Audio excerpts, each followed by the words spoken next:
Good morning, good afternoon, good evening, whenever you're tuning in to this little IGTV series, because I want to do a little series on a few heavy metals. There's some heavy hitters out there, but I thought I would introduce it by just talking about what heavy metals do to us. And there's chronic and acute metal toxicity. My name is Tanya. I work here as a Creating Balanced Health practitioner. You can also find me at a Mindful Nutritionist, and I am so lucky to be able to be here to blend my background in dental hygiene and microbiology with holistic nutrition and also habit coaching, and join all of the other wonderful practitioners here at Creating Balanced Health to help you with your awareness scans, your full scans, your remedy scans, whatever it is you choose that fits you. So January, all things bright and shiny, but also it tends to be detox month. So people purchase detox teas, they purchase juice fasts delivered to their door, and they don't know what they're detoxing from. And if you attempt heavy metal detox without really having someone to help you, or just buying supplements, that can be a little daunting at times and make you actually feel quite yucky. So what I'd like to just share with you is that this is also not medical advice. I'm not giving you advice specific for you. Reach out to a licensed practitioner and ask questions about your health, no matter where you are on that continuum. But I just wanted to reiterate, detox teas are not going to help you with getting rid of heavy metals. We are just such multiple, multifaceted beings that we need to look at things specifically. And that's what Balanced Health and Pet Medela for your pets helps you do. So heavy metals, let's get into it. We can't escape from them. They're everywhere. They are in the air. They are in our water. They're in our food supply because they're in our soil. When you think about how long we've been driving vehicles on this planet, air travel, oh gosh, cellular devices, there's off-gassing that comes from your cellular device, your computer. You can also have metals from your mouth in dentistry. They're used under crowns, in braces, not mine. I took Invisalign, so I took plastic. Metals are everywhere. So like vitamins, minerals, amino acids, heavy metals get separated into categories, essential and non-essential. So essential are the ones that our body can use. We do need certain little bits of metals or minerals in our body, but then we also have non-essential. They're deemed the ones that the body doesn't use, or if they actually use any of them, it's in such a teeny tiny amount that if it grows and sits in our body, because heavy metals do like fatty tissue, when you think of our thymus, all of our endocrine glands, our brain, which is 60% fat, just think of where heavy metals would like to go and where they like to bind to.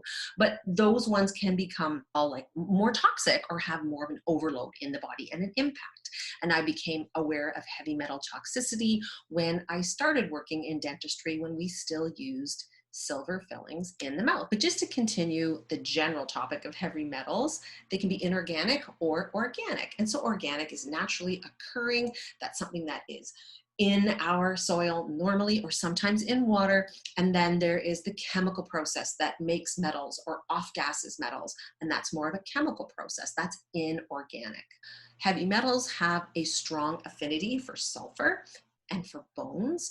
They like the human body, and not just fat, but bones as well. And they usually bind to enzymes responsible for controlling the speed of metabolic reactions, such as digestion, respiration, detoxification. Your body detoxifies all the time. So this is why thinking about detoxes, just specifically for a couple weeks, doesn't make sense to me. What we really need to do is support our own body's detoxification processes just with the way we live our lives as best we can. There are symptoms of acute metal toxicity, big exposures. I'm not going to talk about that. I'm going to talk about chronic metal toxicity and how it shows up, because it can show up as brain fog, insomnia. It affects the nervous system, and it will even potentiate infections in the body. I mentioned that skeleton has an affinity for metals, and it can be a big storage house. So when you think of all of the things that can affect our bones, even as we age, our body has to mobilize calcium out of the bones if we're not getting enough in our foods. And it's not just calcium, it's the vitamin D, it's all the microminerals. Boron is a huge, important mineral for you when it comes to bone building and bone maintenance. But when we're mobilizing that, what are we getting out of those bones as well? So this series is here to just start educating you a little bit more on the metals that Balanced Health does test for, whether you test yourself or your pet with Pet Medela. It gets you learning a little bit more how these culprits can affect us and how it can also, or they can also mimic other conditions in the body.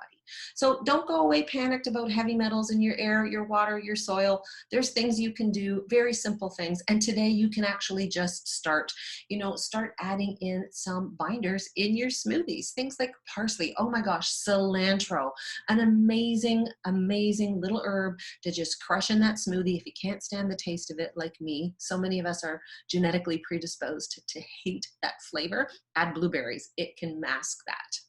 You can also add things like Brazil nuts for the vitamin E and for the selenium. The selenium may have a potentially positive effect on metals in the body.